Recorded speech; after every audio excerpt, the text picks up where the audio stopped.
I'm Veronica Canning and I'm the facilitator of the WiSER workshop to design a 21st century workplace. So we've got gathered here today 30 women from a variety of organisations.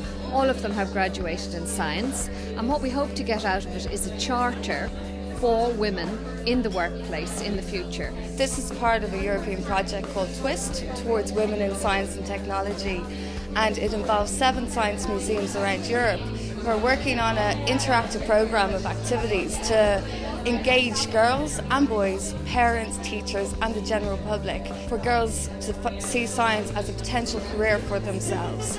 But as we've been developing these programmes, we're realising that we'd like to hear and talk to the women scientists of today and find out how are things for them.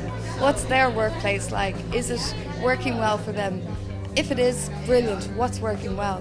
But also, if not, what changes can be made? It's great to meet people who are already making fantastically successful careers and can support each other, which I think is really important actually. I think that's super important, in fact, for women in the workplace. We've been coming up with all these reasons that it's difficult, more difficult maybe for women to get through the so-called glass ceiling, but unless we have each other's support in trying to do that and the right kind of role models, it's going to be extremely difficult. Veronica started today saying that when she studied science here in Trinity, she had no female lecturers for her undergraduate degree, and I mean things have changed in such a short period of time, so I don't think it's a battle of the sexes. It's just about creating better conditions for everyone, not just women. So it's a really nice, positive kind of community feeling day.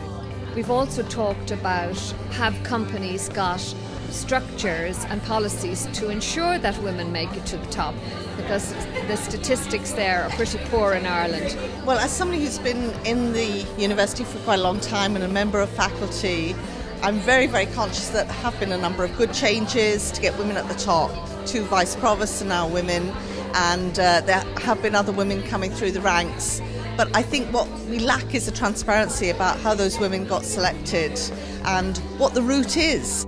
Well, I'd probably, first of all, bring all the ideas back to my manager and discuss them. Some of them are easier to implement, kind of a lot of the mentoring and encouraging female role models, obviously more easy to implement. There are some more radical points of view, such as paternity leave for men to equal up the whole, pregnancy thing for women with the interrupted career paths. So I think for me it'll be important to bring back new ideas that maybe aren't there already, and to just understand how other people feel. And also I think it's a great thing to do on International Women's Day, to be involved with so many great other ladies, and really enjoyed the day so far.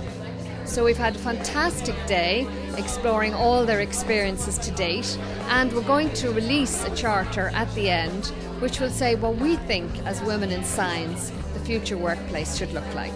We'll be feeding to the government, we'll be feeding this to the European Commission to say science is an attractive place for girls, for women, but there may and are changes that need to be made to make it the best workplace to retain our women scientists.